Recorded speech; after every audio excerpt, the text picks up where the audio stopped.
Christian hearts in love united, search to know God's holy will. Let His love in us ignited, more and more our spirits free. Rise ahead, we His members, we reflect the light He is. Christ the Master, we disciples, He is ours and we are His. Grant, Lord God, with your direction, love each other we confide. Help us live in true affection, your love to exemplify. Let our mutual love be glowing brightly so that all may view that we as on one stem growing, living branches are in you.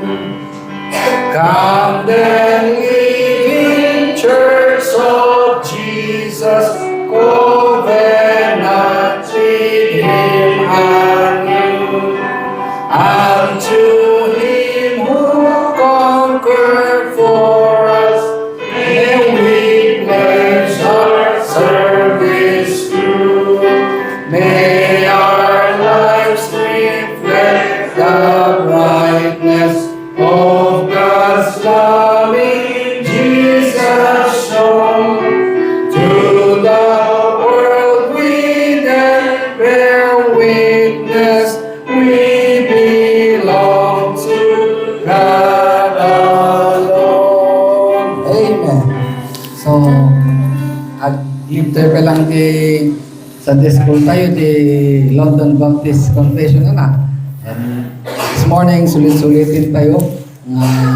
Tingin di pastor tayo ngayon may tata. So, our teacher for our Sunday school for this morning, on sabalo na ni Pastor Noel Matlaan. Pastor.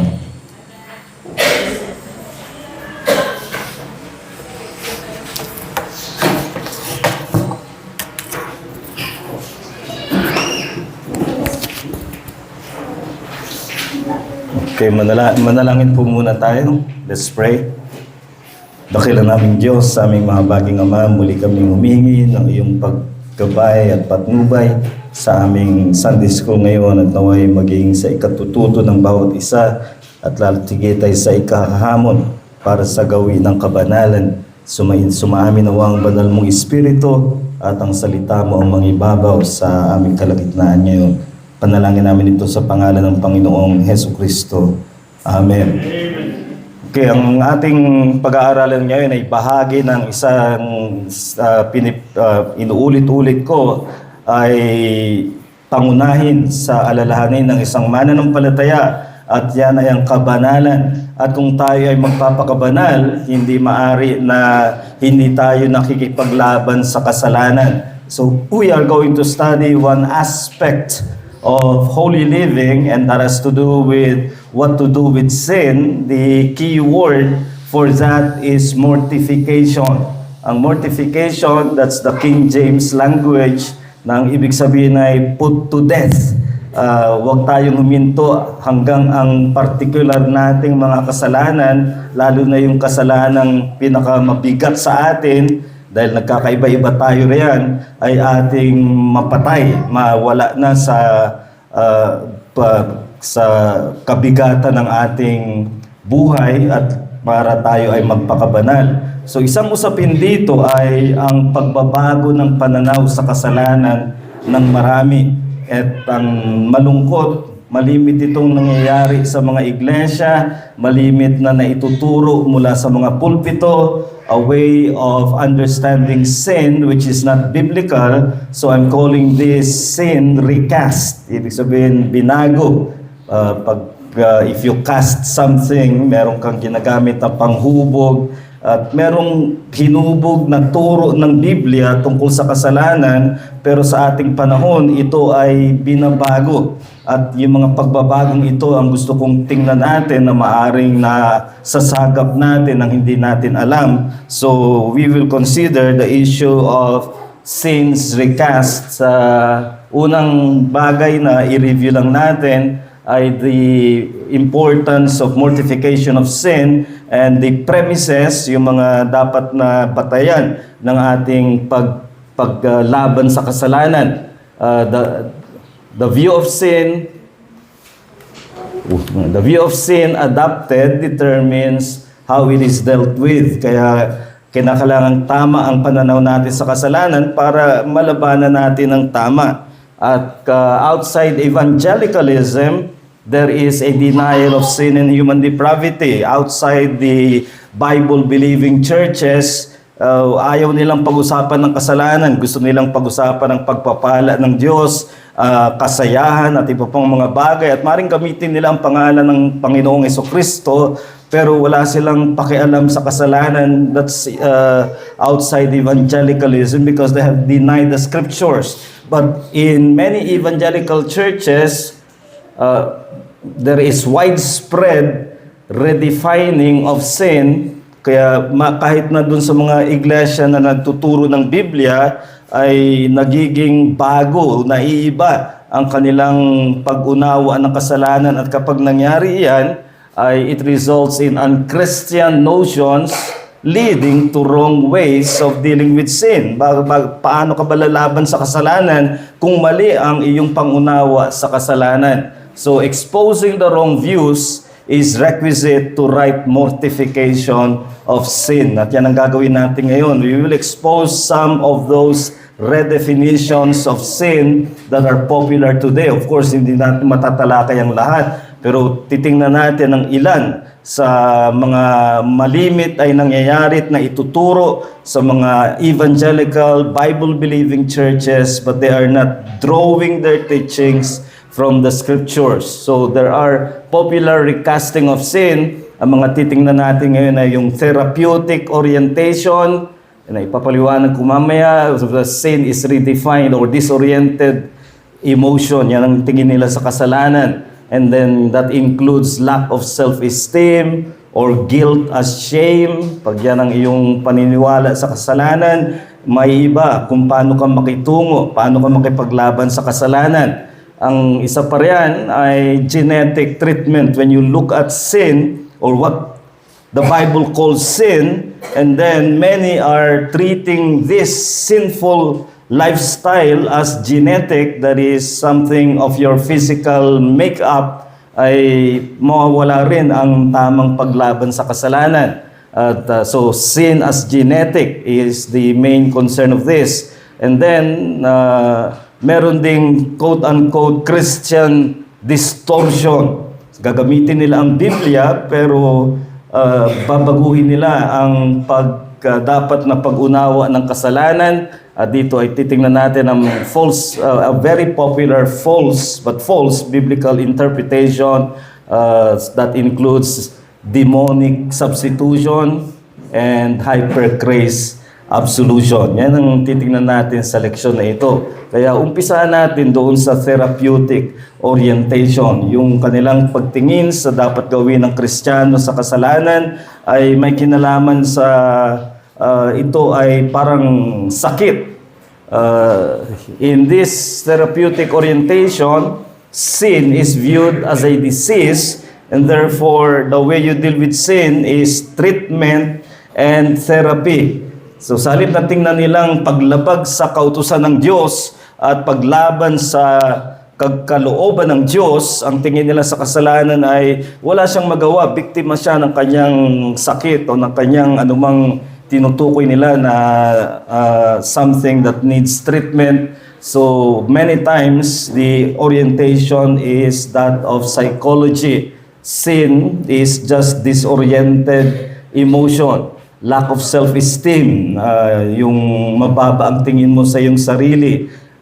So what they are saying is, the reason why you behave that way, kaya ka gumagawa ng makasalanang pamumuhay na tinatawag ng mga Kristiyano, ay dahilan yan sa mababang pagtingin mo sa iyong sarili, or in other words, you feel bad about yourself. And if you feel bad about yourself, you will behave badly. So malimit yan, sasabihin nila nagkaroon ka ng masamang karanasan nung nakalipas, let's say a bad childhood, at dahil bad yung nung ikaw ay nasa kabataan, naging biktima ka ng iyong bad childhood, kaya nabuhay ka na mababa ang tingin mo sa iyong sarili.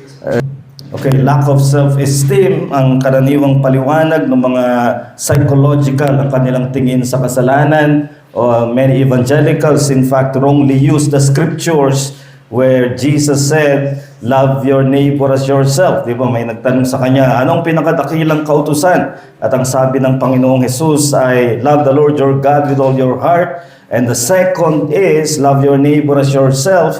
Maraming mga biblical interpreters, in fact, very popular evangelical teachers, who will then, kukunin nila yung sinabing mahalin mo ang iyong kapwa gaya ng iyong sarili, ginawa nilang utos yung mahalin mo ang iyong sarili. Hindi utos yun. That is a given.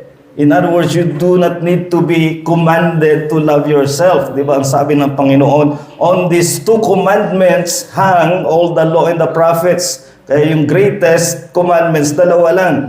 Yun ang hinati na tinatawag nating 10 utos. The first 4 are pertaining to love the Lord your God. And the next tablet or the next cluster from commandment 5, honor your father and mother, until commandment 10, you shall not covet, ay may kinalaman sa iyong kapwa. Kaya yung sinabi niyang ang buod ng pinakadakilang kautusan ay mahalin mo ang Diyos, first tablet of the 10 commandments, mahalin mo yung kapwa, second tablet of the 10 commandments.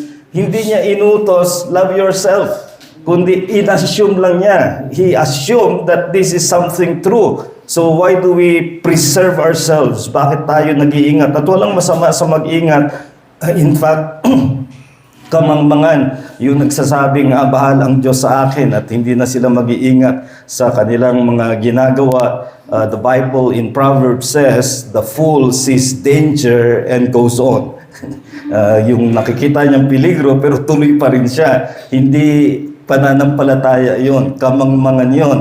So this is where many evangelicals are going wrong when they make it a command when it is not commanded.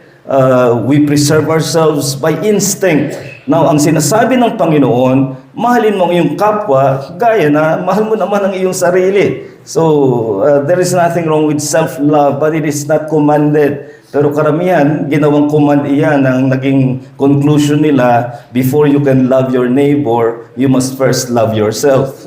Parang naging duty na. Kaya pag naging nakatutok sa sarili, hindi yan ang sinasabi ng Panginoon. And self-love is not a command, but a given fact of every person. The real problem is not that you are feeling bad. Now, this sounds cruel to many, but it actually is the only fact that gives hope. Ay sabihin mo na it's not that you feel bad. What's wrong with you is you're bad. Now, when you say you're bad, I can follow with, there is a Savior for a bad person like you. In fact, the same Savior for a bad person like I am. Pag sinabi kong you feel bad because of a bad childhood, paano ko babaguhin yung childhood mo? Hindi kita maibabalik doon. O nagkaroon ka ng traumatic experience, so you feel bad. How can I change the traumatic experience? But if you say you're bad, you're a sinner, there is a Savior for sinners. Okay? Iyang psychological approach, hindi yan makatutulong sa paglaban sa kasalanan. So there is a gospel for the bad person. Romans 4:5 says, God justifies who? The ungodly. Okay? Kaya meron tayong ebanghelyo, meron tayong solusyon sa problema ng kasamaan, ng kasalanan kay Hesukristo sa Ebanghelyo. Kaya hindi pwedeng lack of self-esteem ang paliwanag sa kasalanan. Ang isang approach naman psychologically is to treat sin or to treat guilt as shame. Pag sinabing shame ay nakakahiya sa harap ng mga tao. Yung guilt ay ginagawa nilang katulad lang ng shame. Kaya ginagawa nilang feeling, I feel guilty. Naririnig mo yan sa mga tao, and what they mean is, I feel na may nagawa akong nakakahiya. Hindi nila makita in the scriptures, especially in post-modern times, yung kasalanan o yung tinatawag na kasalanan, sinasabi nila dahil lang yan sa ating environment. There is no sin. Sin is only socially imposed.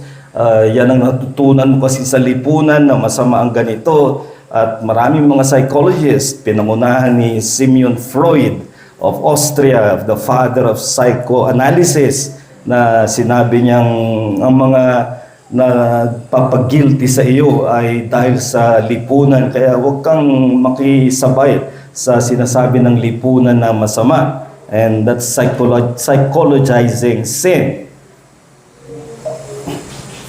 Many evangelicals regard the moral law as not binding, and that's one of the problems ng evangelicals ngayon dahil hindi nila tinitingnan ang buhay mo na sa ilalim ng hatol ng kautusan ng Diyos, kaya hindi nila makita what guilt is. Guilt is not about your shame before men, about your life or about your acts.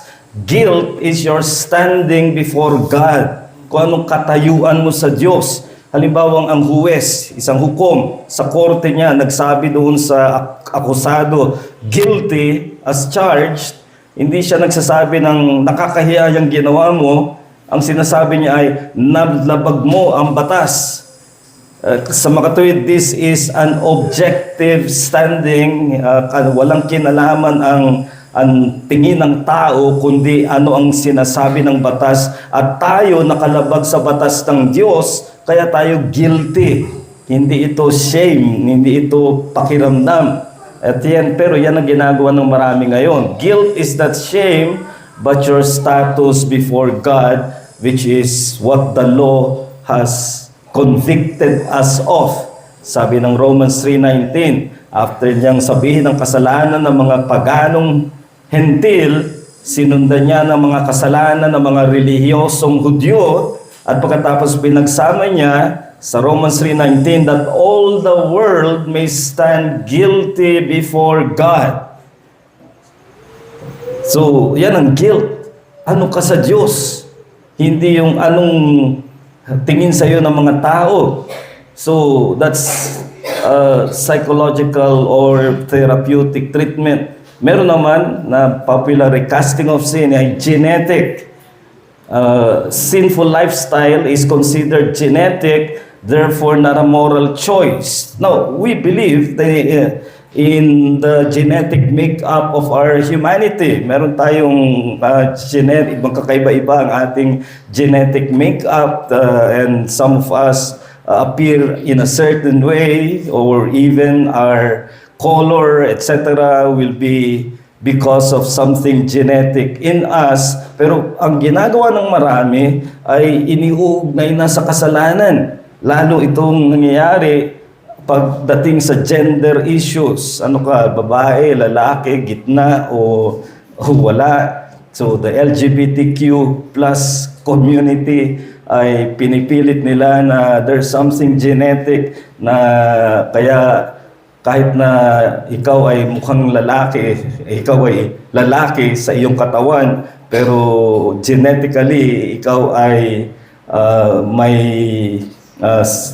may orientation na babae. So they apply it to gender issues. Some insist on finding a genetic root for sexual orientation. Kaya parang sinasabi nila, hindi mo masisisi kung siya'y maging bading dahil yun ang genetic makeup niya. Maaring sa tingin mo lalaki siya pero genetically siya ay babae. But in fact, experiments have been done, studies have been done, millions have been spent, and yet even the pro-LGBTQ scientists admit to the failed quest for the gay gene. Hindi nila nakita yan. Wala silang conclusive na finding na merong gene na nagiging dahilan ng kasarian, the sexual orientation of a person. Of course, sa atin, halimbawa, yung ating ibang gene ay nagde-determine ng ating kulay, but that is not the case with the sexual orientation. So, many who take this position treat sinful behavior as genetic at kapag genetic, nagiging pakiramdam nila ay addiction. And the addict therefore cannot help it. He needs help. Yan ang pakiramdam nila doon sa sinful behavior is a form of addiction. Yung naging theme natin sa conference ay The Vanishing Conscience. Kung basahin ninyo yung book ni John MacArthur ng The Vanishing Conscience, marami siyang binigay ng mga examples doon na actual na nangyari. I think binanggit ni Pastor Mike yung isa sa kanyang devotion na isang FBI agent nang nakagastos ng perang para sa kanyang sa kaso na dapat nilang asikasuhin, pero nung ihabla siya, ang kanyang naging depensa ay meron siyang gambling addiction. Anong nangyari? Nanalo siya. Siya ang binayaran. Siya ang binayaran sa pagkakatanggal sa kanya. Pero imo yun, siya yung nakadispalko, pagkatapos ay siya pa rin ang nabayaran. And that's what the addiction idea of sin does. So, ultimately, they fail in dealing with the sin issue. Anong paliwanag ng Panginoon sa kasalanan? Hindi ito dahil from an addiction or genetic. It is from out of the heart of man. At ang unang-unang binanggit niya na kasalanan from the heart of man, evil thoughts. And evil thoughts will lead to murder, to fornication, to all kinds of sinful behavior. So the sinful behavior is explained in terms of what is in man, in terms of his heart, and in terms of his evil thoughts. Kaya tanggihan natin yung genetic explanation. Pag genetic explanation, hindi natin sinasabing walang na-addict, pero may biblical explanation for addiction. There is a model in the scriptures for why addiction is formed. In Proverbs 23:29 following, who has woe, who has sorrow, who has contentions, who has complaining, who has wounds without cause, who has redness of eyes, those who linger long over wine, those who go to taste mixed wine, do not look on the wine when it is red, when it sparkles in the cup. And then verse 33, your eyes will see strange things and your mind will utter perverse things. And then the last verse 35, they struck me but I did not become ill. They beat me but I did not know it. When shall I awake? I will seek another drink. So here is an addict in drunkenness. Magkakaroon na siya ng mga hallucination, ng kanyang mga inaakalang superiority at iba pang mga wrong inclinations because of the addiction. But it all began with a sinful choice, a sinful thought. It's not an addiction that is built into him. So addiction as such is not the explanation, it is the fruit of sin. So, may suggested reference para sa mga gustong mas talakayin ito. I'm not pretending to be an expert in genetics and addiction, but here is a good book by Dr. Tim Clinton and Dr. Eric Scalise.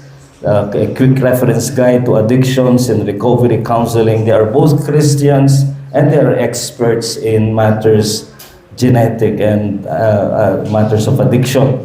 So, ang tingnan natin, mas tutukan natin yung Christian distortion. Ito yung pinapakalat na sinasabi nilang biblical explanation for sin. And there are two na very popular: sin which is on the basis of a false biblical interpretation, and there are two false interpretations na tingnan natin. Una ay yung demonic substitution. Anong ibig sabihin niyan?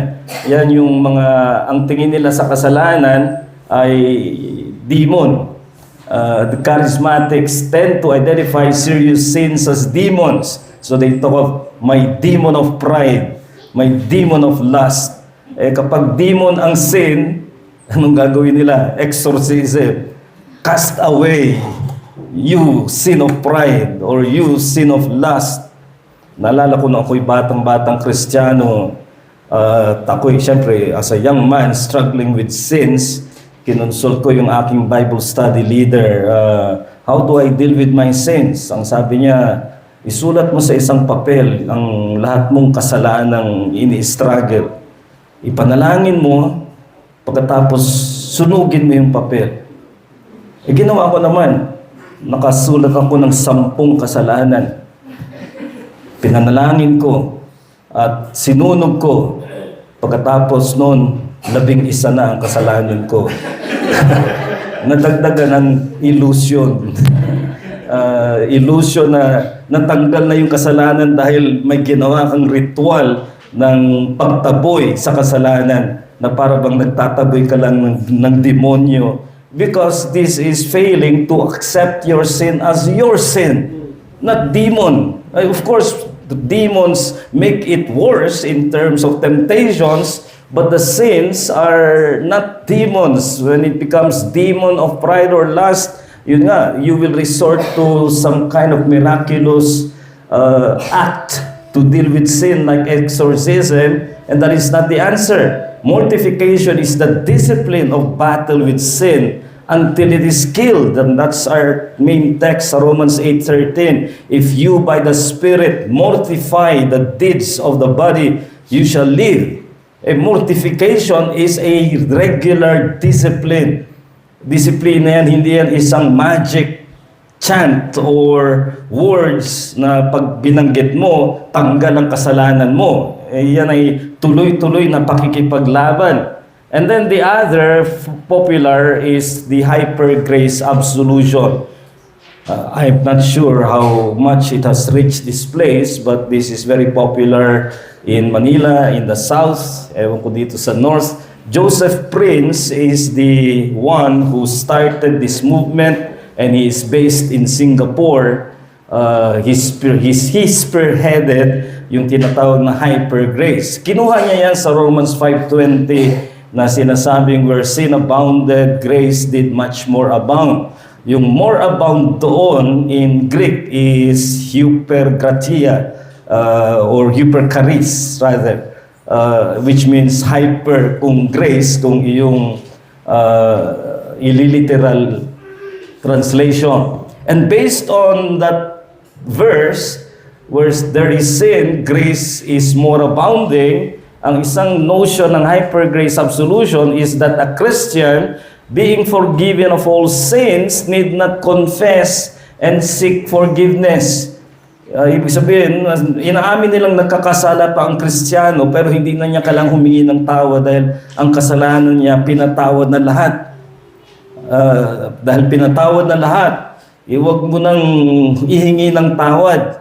Hindi mo na kailangan ng repentance and penitence for your sin, kundi only acknowledge that God has forgiven you of that sin. Yan ang kanilang ginagawa. At ang makikita natin dito is really a theological problem, confusing justification and sanctification. And when you confuse the two, it destroys the continuing need for penitence, yung mabagbag ka sa iyong kasalanan. Kailangan pa rin natin yan in the prayer that Jesus taught His disciples one thing that is included in the petitions ay after give us this day our daily bread. So this is a daily prayer. Anong isinunod? Forgive us our sins as we forgive those who sin against us. Which means a daily seeking for forgiveness because we sin regularly. Even in the best actions we do, there is a mixture of sin because that's what we are in terms of the reality of continuing sin. Yan ang nako-confuse ng hyper grace movement na hindi na kailangan humingi ng kapatawaran. At kapag hindi ka humingi ng kapatawaran at nagkakaroon ng pagsisisi sa iyong kasalanang nagawa, ay lalong ang puso mo is hardened to continue in sin. And the confusion here is justification truly justifies us, and that includes forgiveness of all our sins. But sanctification is our daily relationship with God, not as our judge, but as our Father. And when we sin, it's not that we lose our salvation. When we sin, we displease our Father. That's why we need to ask forgiveness. Hindi dahil nawala ang kaligtasan, kundi dahil ayaw mong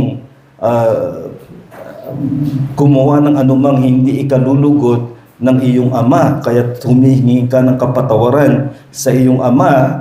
Kapag ang isang anak nagkasala sa kanyang ama, hindi naman nawawala yung pagkaanak niya, pero may effect sa kanilang relationship, fellowship, hanggang sa ito ay maihingi ng tawad.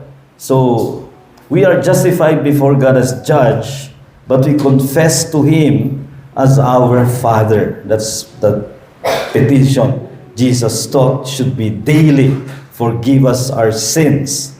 At yan ay tuloy-tuloy na ginagawa natin. So, let's just conclude with some principles of mortification. Ano bang kasama ng mortification or putting sin to death? At bawat isa sa atin, may kanya-kanyang kasalanan na yun ang pinakamabigat. Yung nang tinatawag na besetting sin.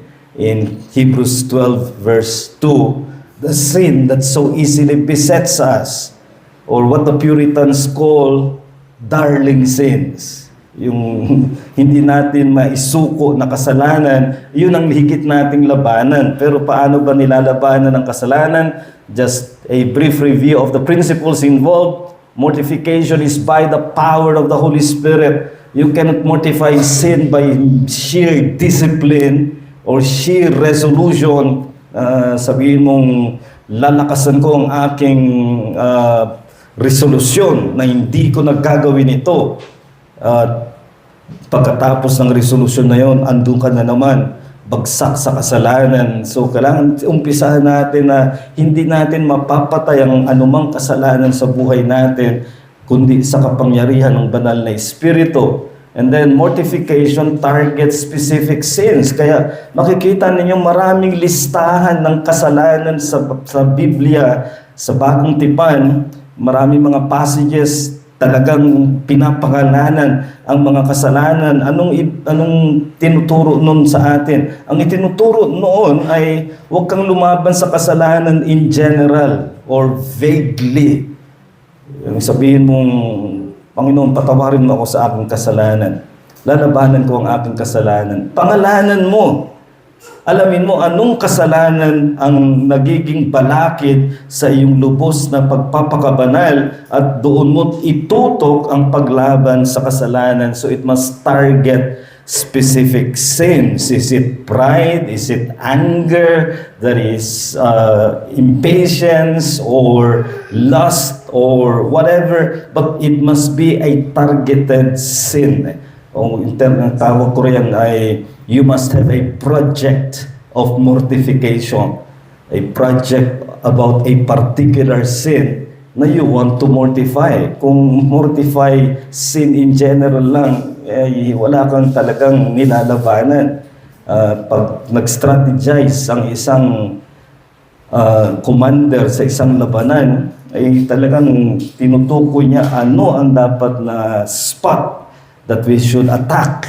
And ganun tayo sa paglaban sa kasalanan. Which sin is making me most weak? And that's the sin I must target to mortify. Then thirdly, mortification begins and ends with thoughts. Diyan nagsisimula ang kasalanan. Yan ang turo ng Panginoong Jesucristo. From the heart come, the first thing He mentions are evil thoughts. Kaya dyan natin labanan hanggat nandyan yan sa isip mo at binabagabag ka sa iyong isip ng kasalanan, ang ibig sabihin na hindi pa siya napapatay at patuloy mong labanan sa isip pa lamang. Sa isip pa lamang kapag nandyan na, kapag hindi mo siya nilabanan, ay magsisimulang manahan sa iyo ang kasalanan na yan. One saying of the Puritans, quite down to earth, ang sinabi nila ay, it may not be your fault to have bird droppings, but it is certainly your fault if the bird builds a nest on your head. Kung maiputan ka ng manok, ng ibon, ay siguro hindi ikaw ang may kasalanan nun, na hindi mo sinasadya. Pero kapag makapagtayo na ng pugad ang ibon sa ulo mo, eh kasalanan mo na yon. Ibig sabihin, hinayaan mo. Eh ganun ang isip. Maring may biglang pumasok sa iyong isip na masama. Maring laban sa kapwa o maling pag-iisip. Pag hindi mo nilabanan agad sa isip, ay lalaki yan, magiging pattern of thoughts. So, kailangan sa isip pa lang. And then, mortification deals with the occasions of sins. Kung thoughts ang unang labanan, ang kasunod niyan ay the triggers of thoughts. Ano yung nagpupukaw ng iyong mga mas makasalanang pag-iisip. At yan ang sinabi ng Panginoon na you cut off your right hand, pluck out your right eye. It is better to go to life maimed than to go to hell with your whole body. It's a figure of speech, of course. Wag mong putulin ang kamay mo o kitin ang iyong mata. Literally, ang sinasabi niya ay kung anong okasyon, ano yung sitwasyon na naging dahilan para mapukaw ka sa iyong makasalanang pag-iisip, putulin mo. Baguhin mo. At huwag mong hayaan na malagay ka sa ganung sitwasyon na napupukaw ang makasalanan mong pag-iisip. And then finally, mortification corresponds to the cultivation of opposite graces. Ibig sabihin, hindi isahan pakikipaglaban sa kasalanan, kundi yung kinukultivate yung opposite grace. Halimbawa, ikaw ay given to worry. And worry for the Christian is sin. Kung may limit ka sa pagkabalisa at madali kang maparalisa ng pagkabalisa, ang kabaligtarang biyaya noon ay kapayapaan. Kaya sinabi ng Philippians 4:6 ay do not be anxious for anything but by prayer and supplication, and doon sinabi let the peace of God. So kaya bawat kasalanan may kabaligtarang biyaya na magkasabay mong pinapatay ang kasalanan, binubuhay mo ang biyayang kabaligtaran noon. Impatience, patience. Covetousness, contentment. At itong iyong alamin sa iyong pakikipaglaban sa kasalanan, anong biyaya ang kailangan ko para madaig ko ang aking kasalanan. So these are the 5 principles of mortification, and I just want to challenge you with the words of Paul to Titus For the grace of God has appeared, bringing salvation. Tumutukoy ito sa pagdating ng Panginoong Jesucristo. Sa kanyang unang pagparito ay kanya nang dinala ang biyaya ng Diyos. Pero anong bunga niyan? Training us to renounce ungodliness and worldly passions. So, dealing with sin, but then to purify for himself a people zealous for good works, cultivating graces. So, nandyan lahat yan, nakabatay sa ginawa ni Jesucristo, hindi yan nakabatay sa iyong resolusyon, sa iyong programa o disiplina, nakabatay kay Jesucristo na nagbigay ng kanyang unang kaloob ng kaligtasan. Ano ang unang kaloob ng kaligtasan? Hindi langit, hindi kapatawaran. Ang unang kaloob ng kaligtasan ay ang banal na Espiritu. The first blessing of salvation is the Holy Spirit who guarantees all other salvation blessings. So with the coming of Christ, the grace of God has come with the Holy Spirit as the first blessing of salvation. The result is your treatment of your life to be holy is always looking at two sides. Sin that you must mortify, grace that you must cultivate. Kaya ang tanong ko sa inyo ay anong proyekto mo ngayon? What project are you occupied with in dealing with sin, to mortify it, and cultivating graces to grow in them? So beware, sin is not static. You must be mortifying sin or it is increasing. Hindi siya tumitigil. Huwag mong sabihin na, alam ko, I'm a man given to anger, I'm temperamental, pero kung wala kang ginagawa para labanan to, huwag mong isipin na hanggang doon lang yon. Lalala yan. Pag hindi mo nilalabanan, it's not static. Lumalala yan kung hindi mo siya nilalabanan. Kaya kinakailangang labanan natin. At ang huling hamon ko, refresh your salvation by grace in Christ as motive to sanctification. Bakit ka nagpapakabanal? Hindi dahil tatanggapin ka ng Diyos para kung banal ka.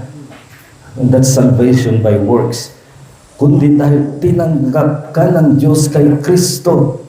Pinaburan ka na. At dahil sa pabor ng biyaya na yon, ay gawin mong dahilan, gawin mong motibo na magpapakabanal ako ng dahil kay Jesucristo. Manalangin tayo. Dakilang Diyos, aming mahabaging Ama, alam namin na nasa kalagayan pa rin kami na naroon pa ang kasalanan sa aming buhay, bagamat dahil kay Kristo at sa kaloob ng banal na Espiritu, kami ay iyon ang pinabanal at dapat magpakabanal. Ngunit naroon ang pakikipaglaban pa rin sa kasalanan. Help us, Lord, to know and to engage in serious mortification of our sins, and particular sins that are those that bear most heavily upon our lives, that hinder our holiness. Tulungan mo ang bawat isa na magsuri ng kanyang sarili at magkaroon ng tamang pananaw. May we avoid, may we be safeguarded from the redefinitions of sin that are rampant even in evangelical churches today.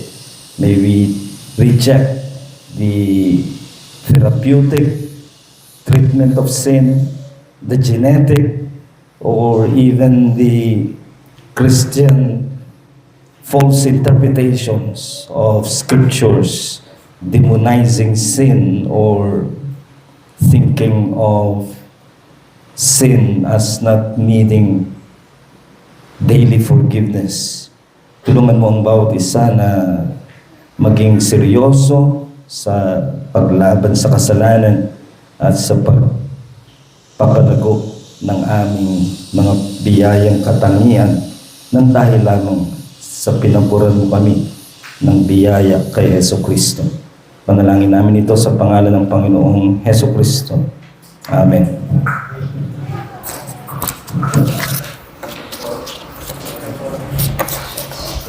May, question na matanong kayo na patapan tayo. may gustong, is there any easy question? Sige po.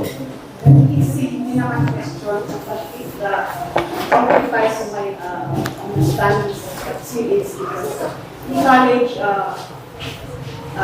it is actually comes to say for Christ and we taught us that all our sins were forgiven, past, present, and future. That's why if you sin again, you just say, thank you for the forgiveness of your sins. So that's even me more understanding. Oh, that's good. That's very good po. And that's exactly what the Hyper Grace movement is teaching, na ang pinakamali noon ay theological. They confuse justification, which is our standing before God as judge. And we are under condemnation of the law. And when we are justified, all our sins are forgiven in Christ. Kaya there is no more condemnation to those who are in Christ Jesus. Pero yung sanctification, yan yung ating proseso ng pagpapakabanal sa araw-araw. At kung tayo nagkakasala, we are displeasing our Father. We do not lose a relationship with God as our Father if we are truly saved. Pero we want to have a fresh fellowship with the Father who we displease with our sins, kaya we ask for forgiveness, hindi dahil nawala yung ating justification, kundi pinapanariwa natin ang ating fellowship with God as our Father. Yun ang nililito ng Hyper Grace teaching.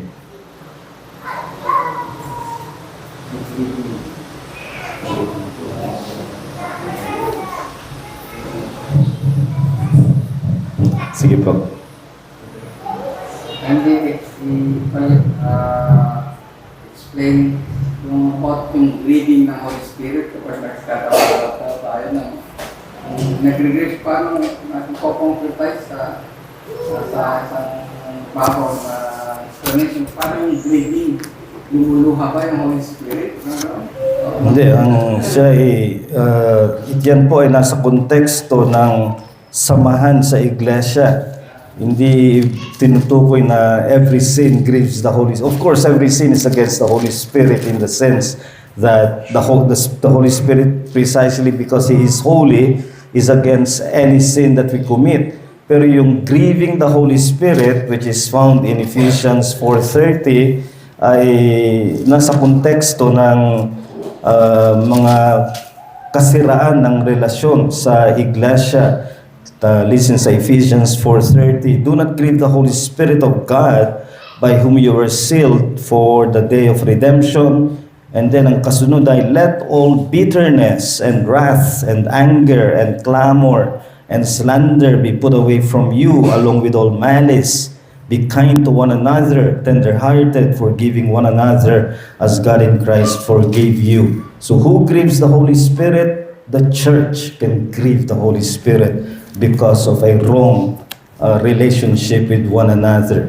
So hindi ito particularly individual sin, kundi sin that is prevailing in the church. Halimbawa, may namamayaning kasiraan, backbiting, walang patawaran kapag may nagkasala,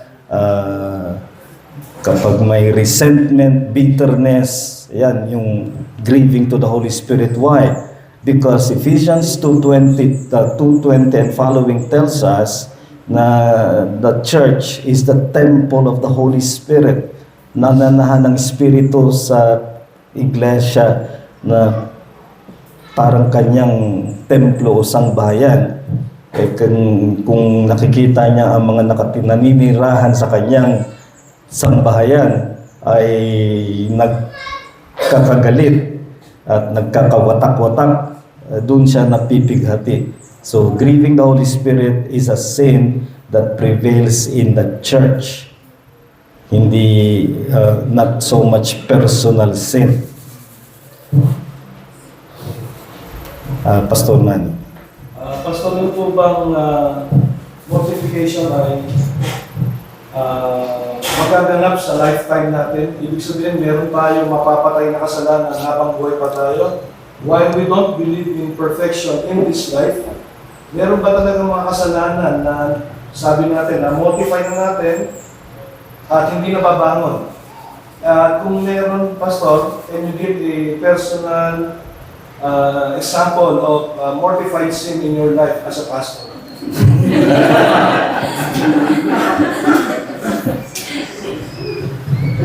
Pag sinabi kong hindi na ako mayabang, nagkasala na ako agad. But ang sasabihin ko ay maari na ang isang particular na kasalanan ay mapatay ng isang naging mananampalataya na ganun dati ang kasalanan niya. Let's say drunkenness. Lasenggo siya nung siya ay hindi pa mananampalataya at nag-struggle pa siya ng mananampalataya na siya, pero dumating sa punto na natanggal na niya ang kasalanan na yun. Hindi na siya natutukso ng alak at wala nang paglalasing sa kanyang buhay. So, a specific sin can be mortified. Pero hindi mangyayari yung sinlessness, yung wala ka ng kasalanan anuman. May mga nagtuturo ng ganyan, yung perfectionist teaching, at hindi totoo yan. Walang katotohanan ang makakarating tayo sa sinlessness. Pero lagi nating pamantayan ay huwag magkasala.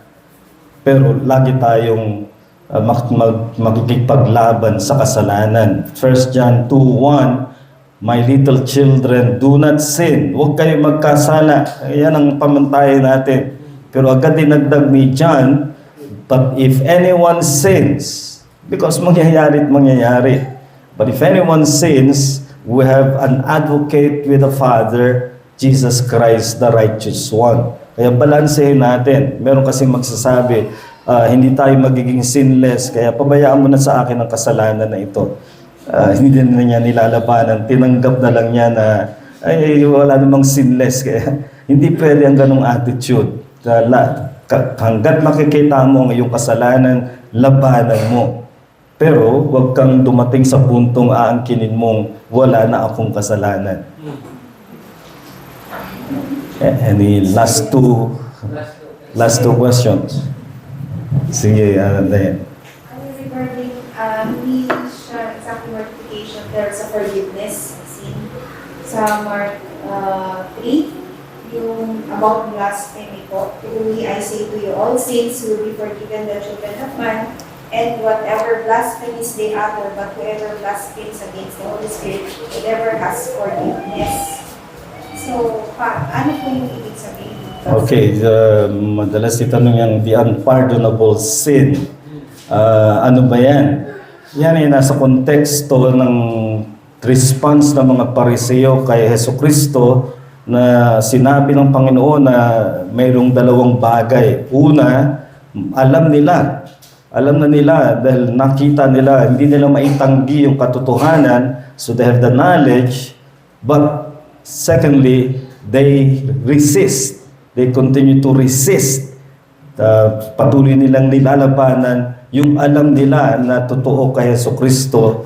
Ibig sabihin, kumikilos ang banal na espiritu sa kanila na sila ay sinusumbatan at nililiwanag ang katotohanan kay Kristo, ngunit patuloy nilang nilalabanan. At hanggat nasa ganyang kalagayan, ay wala silang kapatawaran. Hindi ibig sabihin na sobrang laki na ng kasalanan at hindi na kayang patawarin ng Diyos, o kaya hanggang dito na lang ang pwedeng mabigyan ng kapatawaran. Ang sinasabi ay nasa kalagayan sila na hindi sila maaring patawarin hanggat nandun yung alam nila ang katotohanan, pilit nilang nilalabanan ang katotohanan. Hindi sila makakarating sa kapatawaran. So kapag ikaw ay nababahala, baka nakumit ko na yung unpardonable sin, isang ebidensya yun na hindi ka ganun. Dahil ang mga tinutukoy na nagkasala ng ganon ay walang pakialam sa kasalanan. Kung ikaw ay nababagabag sa may bagabag yatang taong dito. kung ikaw ay nababagabag sa kasalanan, ebidensya yon na you have not committed the unpardonable sin. Last one.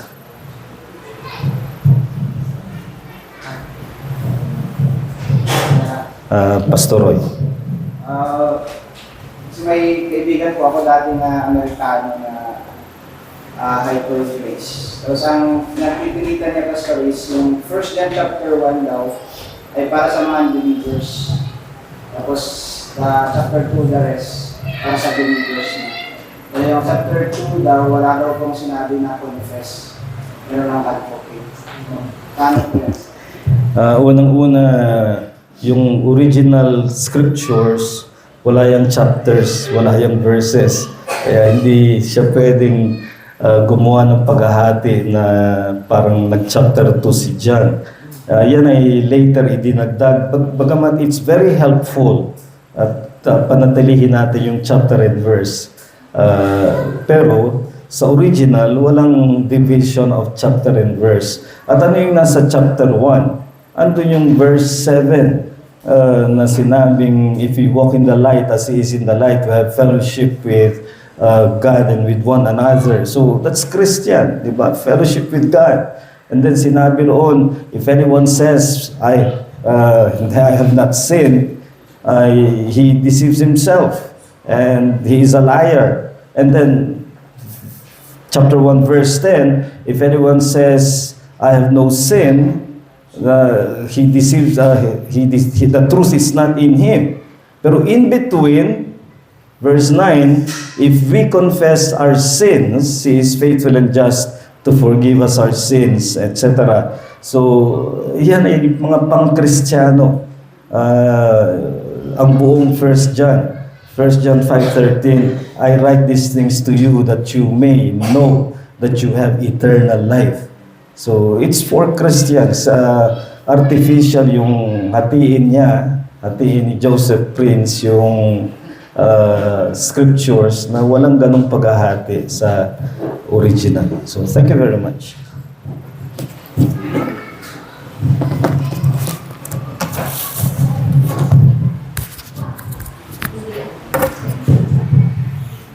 Thank you very much, Pastor, for that very meaningful na Sunday school natin. Hope na adunaadan tayo na niya. Hanga General Tibaso, at mo makita tayo no, yan yung pagpaspaso lang ito ang pinigat niya. Okay. Alright, so, that might be number 2 na. Ito, target C. Yan. Hindi kinapagulata mo yung problema. Ito na.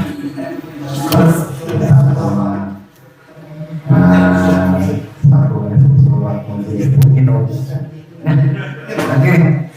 Alright, so thank you very much. So, yan din na po nagtatapos ang ating Sunday School at ang susunod ay lunch natin at i-close na natin ito.